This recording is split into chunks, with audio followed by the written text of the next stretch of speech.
we head to the Savannah region because in Damongo, a 10,000 bounty has been placed on the head for a police officer's killer. She was allegedly killed by her supposed boyfriend on August 1. Isaac Nonya has been following this case also for us. He joins us. What's the latest on this one?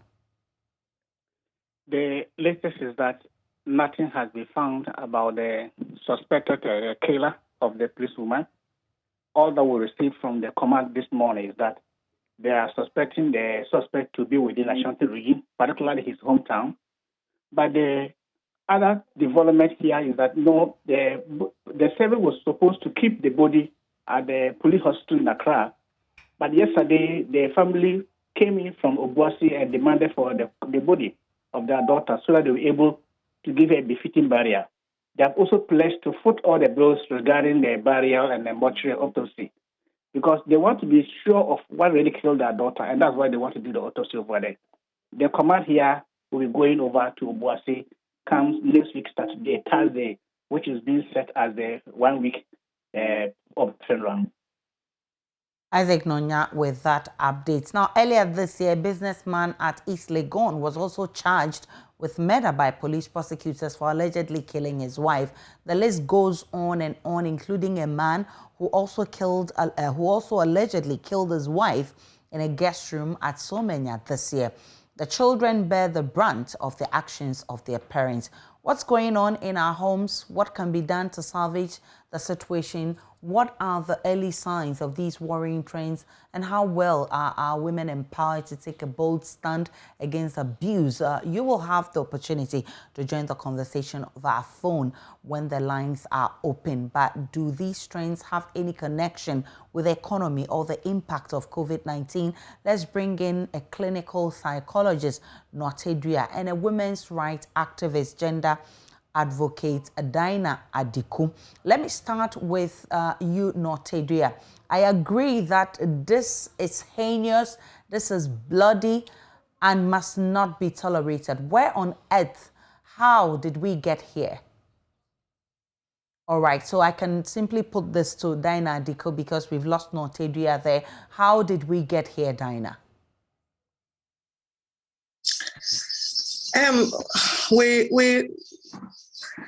We probably have been here for a while now. We probably have been having these challenges in the country for a while now. The spousal murder, domestic violence have been a part of us for a pretty long time. It appears, I am convinced that the publicity around it, the media reportage is increasing, but truly domestic violence, spousal murder has been around for quite a while. I will not discount, I heard you asking, you were actually posing to Norte if the economic status or situation in the country is kind of exacerbating it. We cannot discount any triggers or any influencing factors externally. But the fundamental fact remains that we as a people, women have been at risk of being battered and murdered by their partners for forever. And anytime there are other external factors or triggers, it keeps going up and up and up. So we have been here for quite a long time now. So what could be the reasonable explanation for a husband, a partner, a lover to actually murder their wives, their girlfriends, their partners in such cold-blooded manner? I wouldn't have to start with. I don't think there's any justification for any murder, of any kind. There's absolutely no justification, and so I would not have an explanation at this point that this is what it is. But I believe that we're in a society where probably both men and women have been conditioned that women to some extent are properties of their spouses, of men, that women to some extent can be disciplined by their spouses, that women can be controlled by their spouses, and they are the beck and call of their spouses. So with men having that mentality and thinking that they are in charge of the life of the women who they are married or in a relationship with, and with men feeling like if you do not you do not respond to my controls, then I can do whatever I so please with you, to the extent where wives can be inherited by brothers whose brothers are deceased. It kind of tell you that we have a mindset that women can be treated as objects. And if you look at the statistics of rape, for example, where people forcibly try to gain access to women's bodies, you kind of get that impression that we as a society think women can't be treated as objects or properties of men. So by extension, if a spouse thinks that things are not going right, I can take your life, they may be tempted to do so. But I don't think there's any justification at all for domestic violence or for wife murder. No, thankfully, Northedria has joined us back. Say, I'm happy that you are here. But of course, we've been talking about a lot of reasons why this could happen: the social status reason, the economic impact reason, but really, what goes on in the minds of men who do this?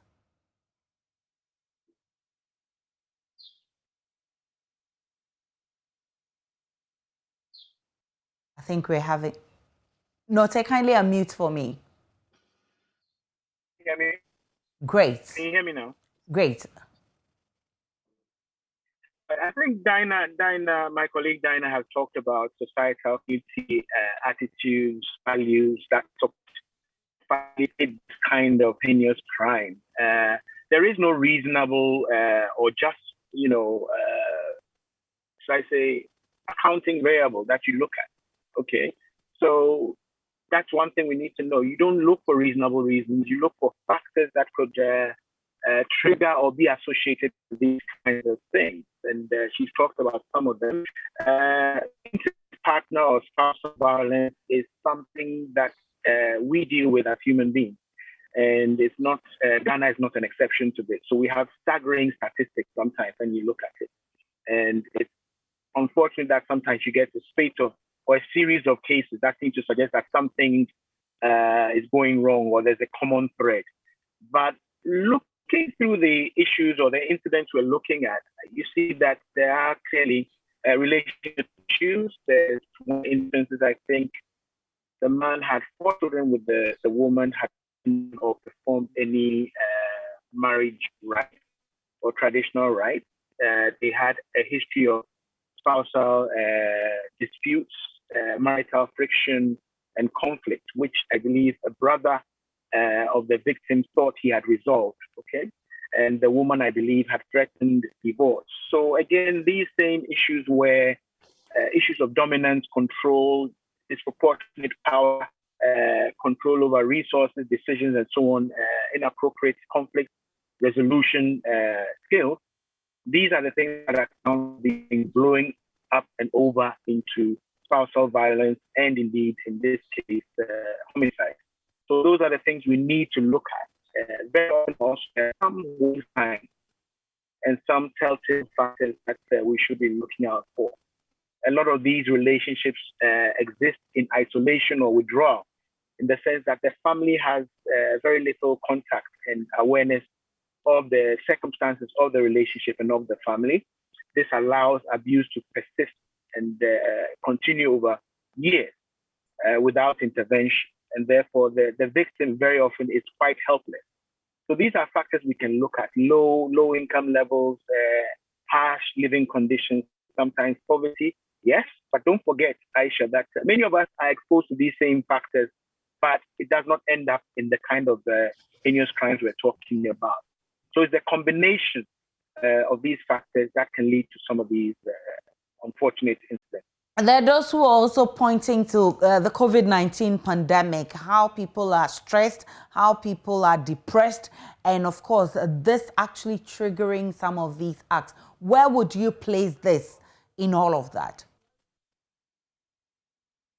I wouldn't want to draw any speculative. I've read the news accounts, I've read the police accounts, and they are very sparse. These things need investigation. Surely we are all under extreme stress as a result of COVID. I would not want to even speculate and link this with spousal homicide. I've seen, I think, one machete wound. I've seen gunshots. I've seen, in the case of the policewoman, possible stabbing. Right, Aisha, to build bridges with this and COVID is to the extreme. Definitely, there are harsh conditions. Definitely, partners, spouses, families are living in abnormal times. But you probably see that the exposure is uniform or across families. And the factors I've mentioned earlier are those that we would look at. Some of this domestic strife and tension, friction, and in many ways, very many toxic relationships, even before COVID, right? So the seeds were there. They may be, but if I go back to the cases that have been cited, husband and wife, 4 children, the ages are interesting. A 39-year-old, a 48-year-old, and so on, right?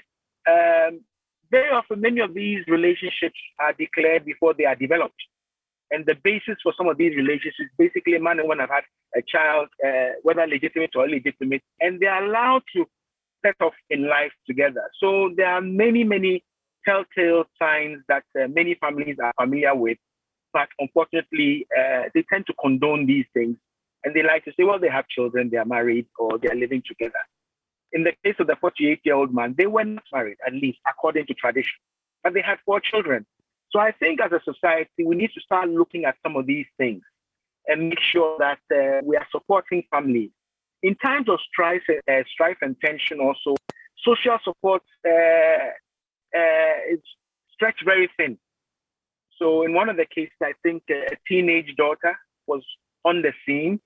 In fact, in 2 of the cases, Aisha, sadly and unfortunately, horrifying as it seems, children were witnesses to these things.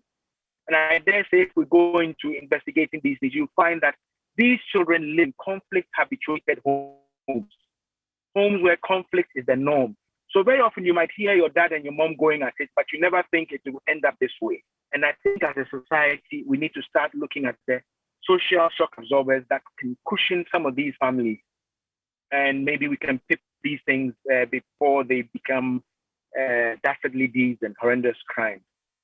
Unfortunately, some of these women had the opportunity to leave. Why am I saying this? Because they're always abused, they're always brutalized by their partners, their husbands, and they cannot leave because of 2 things. How would they fend for themselves? And 2, what will happen to their children? How do we empower these women, Dinah?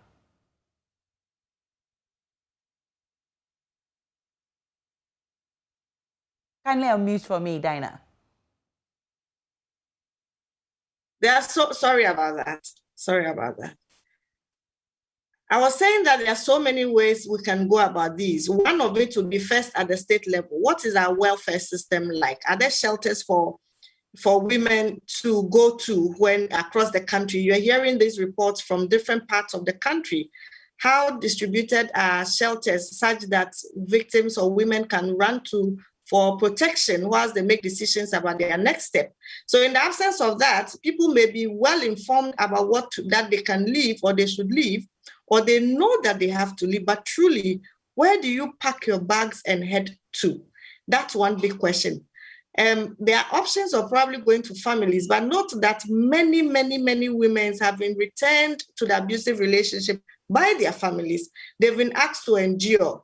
Lately, you hear a lot of young boys saying that my grandmother was in a relationship. She endured so much. She stayed. My mother was in a relationship. She had no rights. She was not vociferous. She made no decisions. She stayed and she was happy. And women of today are being influenced by feminists. And so marriages are breaking. There's a whole lot of resistance about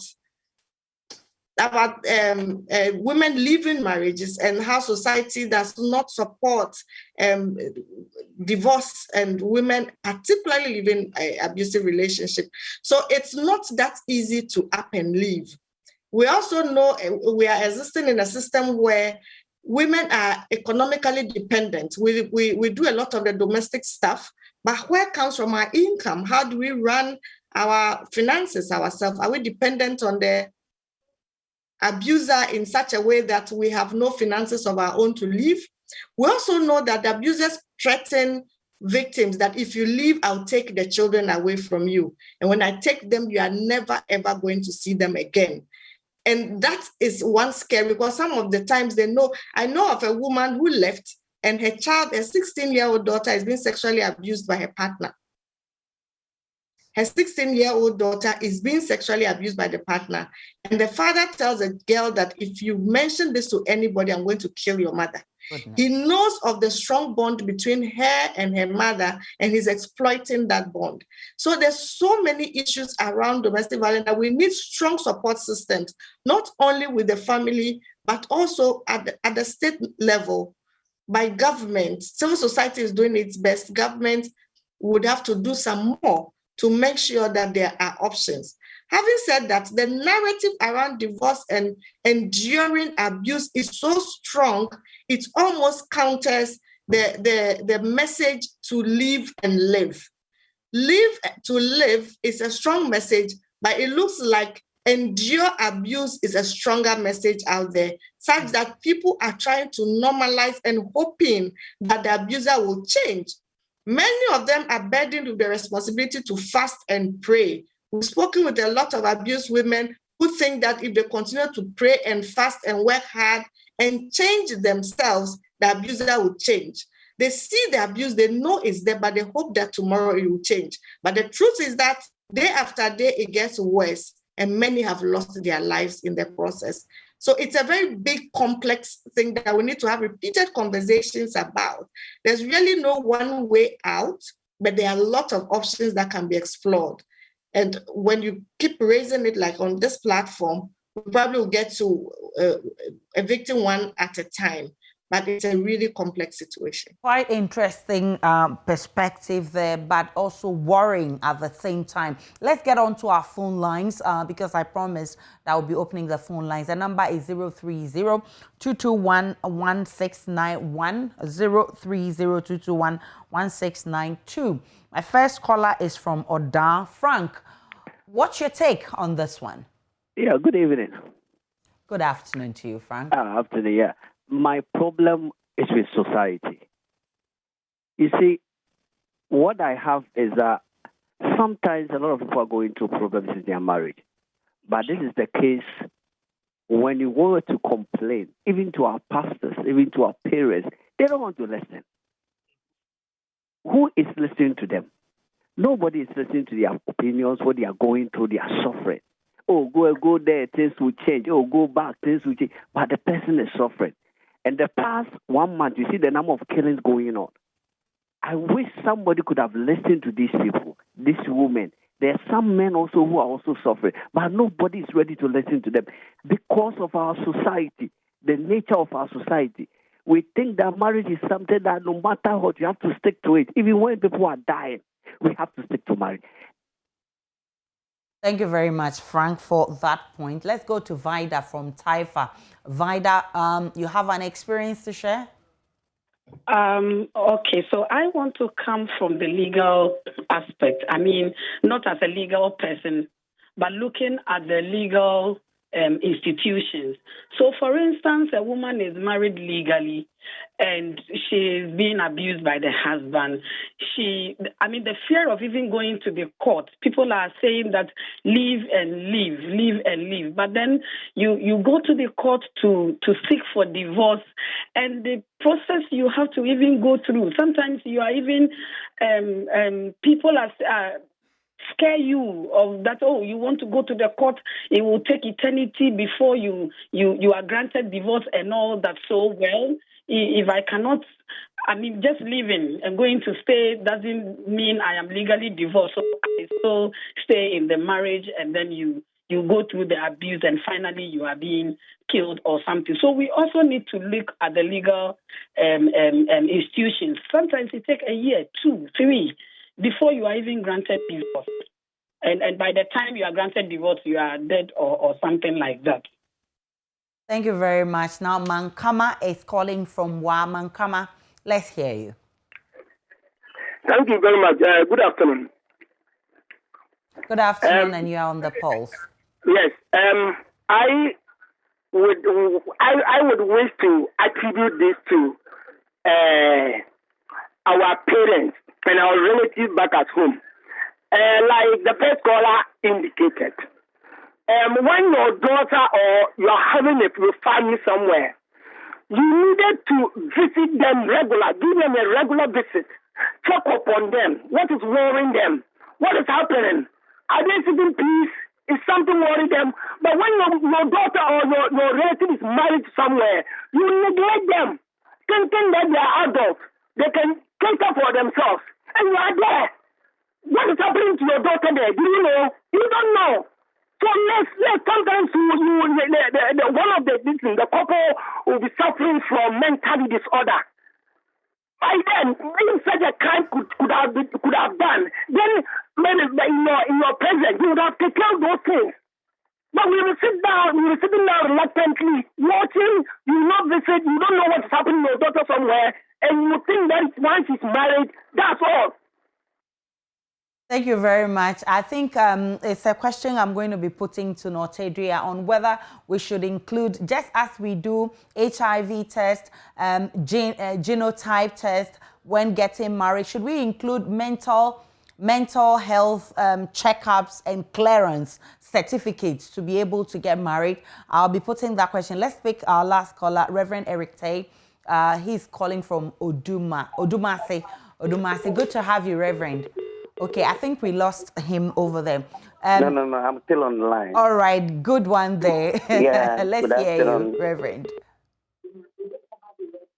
Yeah. Reverend, let's hear you. Yeah. In fact, the issues that you are raising are very, very important to society. And I believe that we need to do a lot more education. More education. All right. So because if we don't. Okay, so Reverend made the point that we need to educate people the more. Let me bring in Nortedria. More worrying is a lot of the times you find out that it happens right in front of the children. What's the psychological impact on the children? Okay. Actually, let me just quickly go back to the legal things and a few other things. You talked about mental health and assessment of persons before they marry. Listen, let's stop the denial. Okay, yes, there are people who have mental illness, and you can be mentally healthy and still develop problems later. Okay. The truth is, we are not identifying and, should I say, strengthening the societal structures that used to, minimize some of these occurrences. So we need to look at it. Yes. I've got clients in court now, and we are amazed at the number of adjournments. Somebody is facing maintenance, and there's evidence that they don't have even the basic sustenance. And the court will adjourn and adjourn and adjourn. And it doesn't matter whether the court is sitting before a male or female judge or magistrate. We've done a lot of training, a lot of capacity building to empower these institutions to take swift, meaningful action to prevent some of these things. So I think it's something that we need to look at. System-induced trauma is as bad as the homicide we're talking about. And again, our societies are happy to do outdooring. Go to Jamestown, Choko, Anumabo, all these coastal towns, all these rural settlements, and even sometimes the peri-urban and urban. We spend so much time with higher spinners and so on and so forth. And we don't talk about the quality of the relationships in the families that we're celebrating. So these are important things we need to look at. Children who live in conflict-habituated, toxic homes are damaged. They are abused children. Let's get that clear, right? And people say, well, we have a Children's Act, we have a this, we have a that. Let's make these things right. If we're doing that, then we can prevent or minimize some of these. And then only the worst, most severe cases will be the ones we hear of, but most of the other ones will pick them in the back. Children will be empowered to report. Teachers can act. Churches can act. Look, some of our churches are not helping us. Yes. Right? They are preventing these kind of things from coming out, and they are giving the wrong kind of advice in the name of, counseling. Right? We know what abuse looks like. whether it is physical, sexual, economic, psychological, we know what it looks like.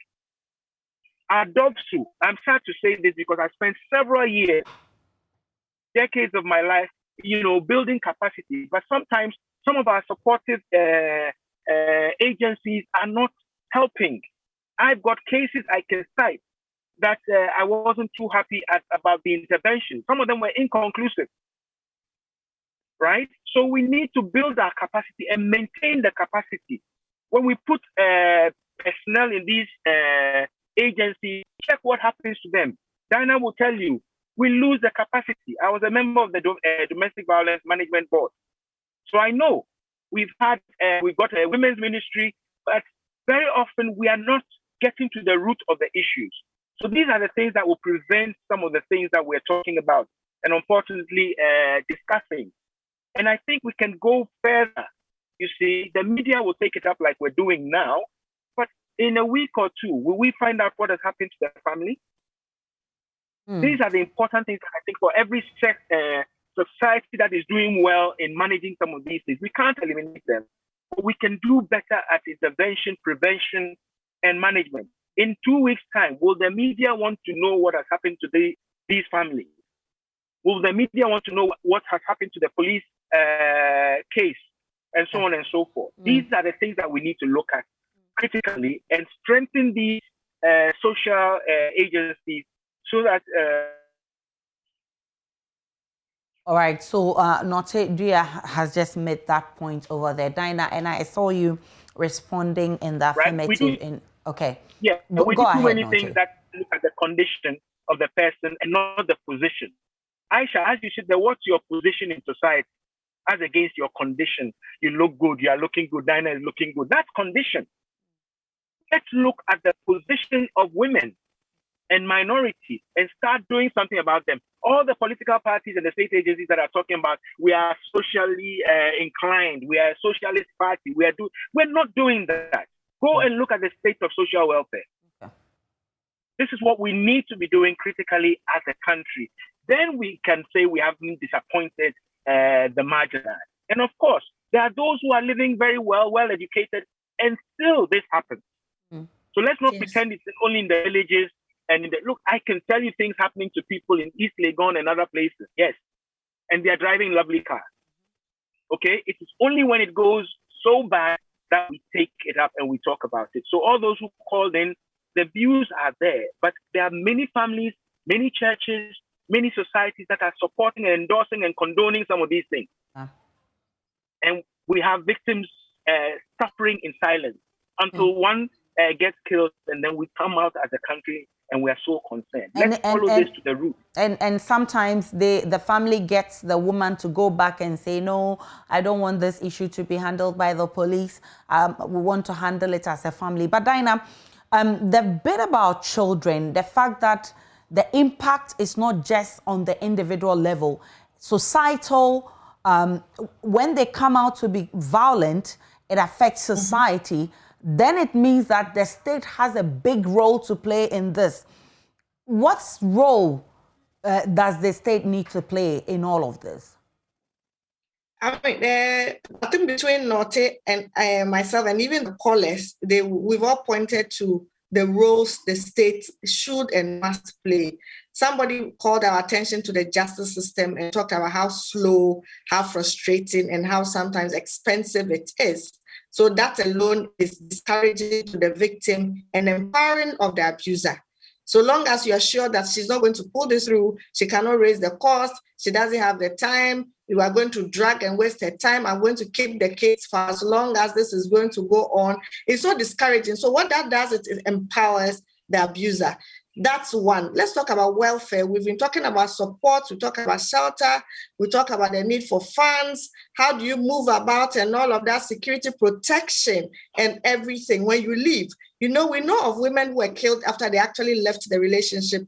The guy trailed them down and killed them. So even when you leave, I mean, immediately after you leave and between a certain period of time, what kind of security and support will you get to keep safe? That is also on the shoulder of the state.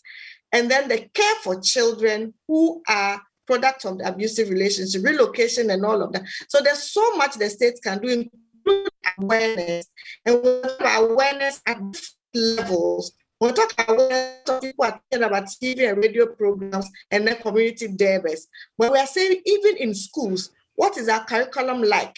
What our training, our police, how are they being trained to identify, respond to cases like this? How are health practitioners be trained to identify, respond to cases like this? How are our children being taught in school?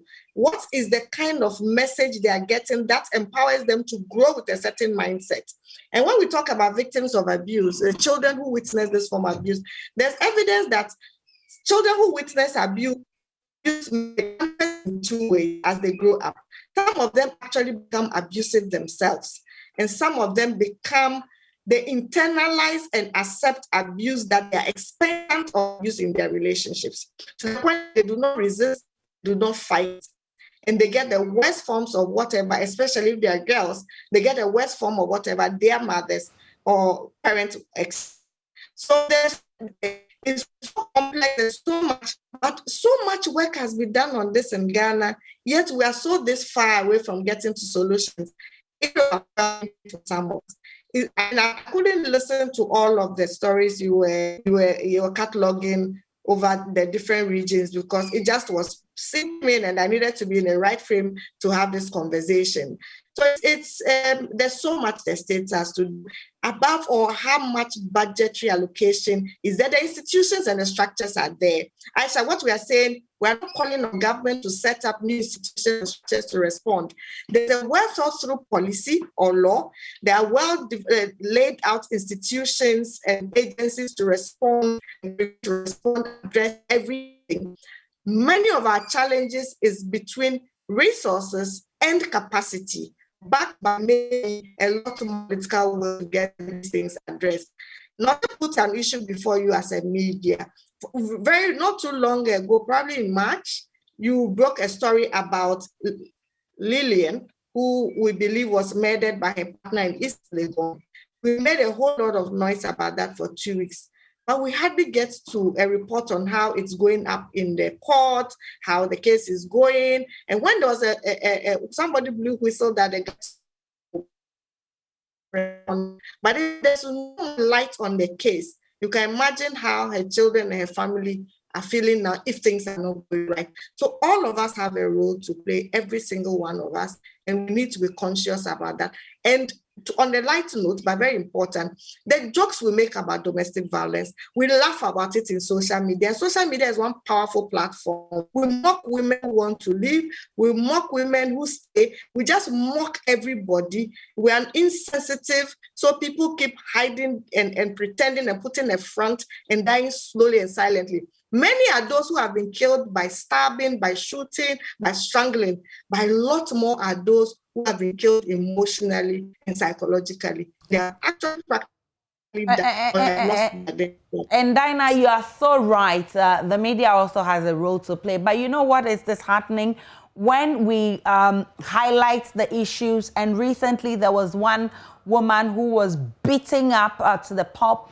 And after we highlighted this issue and talked about it, made noise, she came back and said, I want to go and settle it with my husband. That's where the problem is. When you do all of this and at the end of the day, the victims do not allow us to conclude where we started. But not that notwithstanding, we still have a responsibility to play.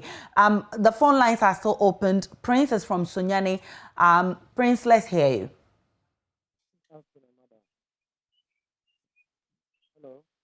Prince, speak a bit loudly. I can hear you. I've had an experience about the issue. Can you speak up, Prince? Okay, now my issue is, I think we should blame the women. My experience is, there's this woman applied too much. Okay, so Prince, fix your line and come back. Emmanuel is from GRC. Emmanuel, what do you have to say? All right. I hope you can hear me. Very well. Okay, so my view on this issue is that I feel that we as a whole, as a nation together, can do something about it. It's not just it being about the family or it being about the spouse or the people in the relationship. you see just the issue that came up when the father shot his wife in front of the kids. The moment people start getting into a relationship and there is any form of violence, whether verbal abuse or physical abuse, it should be a red flag for you to desist from entering into the relationship. It should be a red flag. As soon as you realize that, oh no, this guy has some violent traits, you should it should stop you from entering into the relationship. All right, so we lost Emmanuel there. Cornelius is from Akwetia. Cornelius, hello. Let's hear you. Cornelius. Hello. Yes, madam. we can hear you loud and clear. Okay. There is this saying that in every such a marital relationship, there is bound to be a bit of hello. Yes, there is bound to be a bit of misunderstanding or conflict. But to the conflict that should raise up to that situation of murder, by all means has a basic cause. That's what we must look at. Nowadays, looking at things, I think most couples are unfaithful. So to me, I will associate this to unfaithfulness and then economic pressure.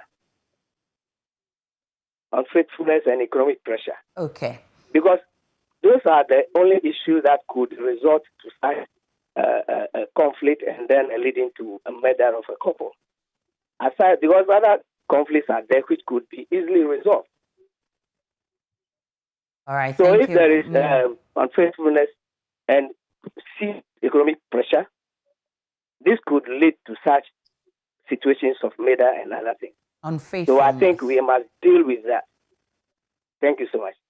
Thank you very much, Cornelius. So, Dinah, the women who want to drive big cars and live in big mansions in exchange of their lives, what's your advice to them? I miss the perspective of. So Notedria made the point that there are a lot of people going through this and their husbands are beating them up, they are abusing them, but they're looking at the posh cars they are driving, they're looking at the mansions in which they live, and they're like, why should I live here and go and live in a one-bedroom apartment? I'll stay here and exchange my life with that. I don't think that was the perspective Notedria put across. What he was explaining is that all categories of women are victims of violence. Okay. Those who are driving in big cars and have high-class life could also be victims. It's not only the rural woman or uneducated woman who is a victim. Okay. So I think that was the message he was putting across. I think to be fair to victims of violence, all categories of women may weigh between their options and decide to stick along for a while. The women who are in wealthy relations with wealthy partners or women who are with people they're actually taking care of, they weigh their options and stay in. So we cannot expect only women who are in with wealthy partners to leave and understand why women who are in poorness and poor relationships stay. It's a whole issue about why women stay. And there's so many dynamics. And let me tell you, the threat to wealthy women, women who are with men with money usually have influence in society. Okay. And the threat they put them through, and some of them plant spies on them. They plant private investigators on their life. They trail, they stalk, they monitor them. It's much more complex and difficult even than the woman who is in with a guy who has almost nothing or who is poor. So let's disengage that kind of conversation, even the narrative that suggests that women stay in abusive relationship because of the affluence or the wealth, and actually engage on the kind of power dynamics that plays out in abusive relationship to the point that your options to leave may be limited. We have discussed how much pressure society puts on women to stay and what is out there for you when you step out. And when we are able to make it easy for people to leave and not talk so we're struggling to put within the context of this conversation, what it does to women who live and the name calling and the trolling is also a whole complex area that makes it difficult for some women to live. So it's not as simple as I'll prefer to choose car and big house over my safety. It's more about what happens if I dare leave and where do I go after this. Notedria, for these kids, in fact, the latest one in the Ashanti region, and there's also one in the eastern region, who saw their mother being murdered in cold blood. Immediately, what should the state be doing for these children? Well, I mean, once it's been reported as a crime, we do have psychologists assigned to the police service. We have psychologists at most health facilities now. So getting them psychological support, treatment, etc., therapy is not a problem. So that is what we should be looking at. Very often I find that the agencies that we work in close collaboration with many professionals, enforcement, social welfare, clinical therapy, and so many other things. The referral system, Dinah will tell you, years ago we set up something we call Gender Violence Victim Support Network, GVSSN, which allows to refer between doctors, lawyers, all responders. I'm wondering whether this is working seamlessly and effectively to the benefit of families and victims. So it shouldn't be the case that, well, this happened in Ashanti, we're having difficulty locating a psychologist or this or a forensic expert or a social worker and so on. We try very hard to set up a system that connects this. We have a ministry that is charged with this responsibility. I think we play too many musical chairs with who gets the position and who does what and so on and so forth, rather than making sure these agencies and personnel work. That's an important thing. Let me just say one thing. This issue about infidelity and there was something of infidelity and social or economic. Yeah. There are factors that combine. I can tell you for a fact, emphatically, during goes up. All right, I think we're losing Notedria there, but Dinah, you want to complete that for him? I think he wanted to address the issue. Okay, so he's back. Right? Yes. And these are things that we need to look at. It's health science. You know, we have a family with 4 children, very young children. If you look at the bed spacing and other things, so you start to see that family planning and all these things are part of prevention. So we need to educate and up some of these things and make sure that families are cushioned. Several children. We're losing Notedria again, but I think he's making the problems that are right. So these are things that we need to start looking at. You have a family with this profile, family planning.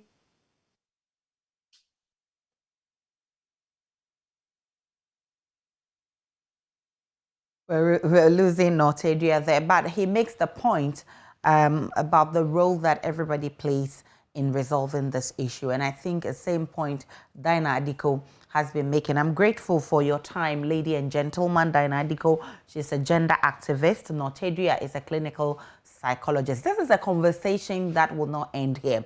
We're going to be having this until we see a reduction in this kind of bloody acts.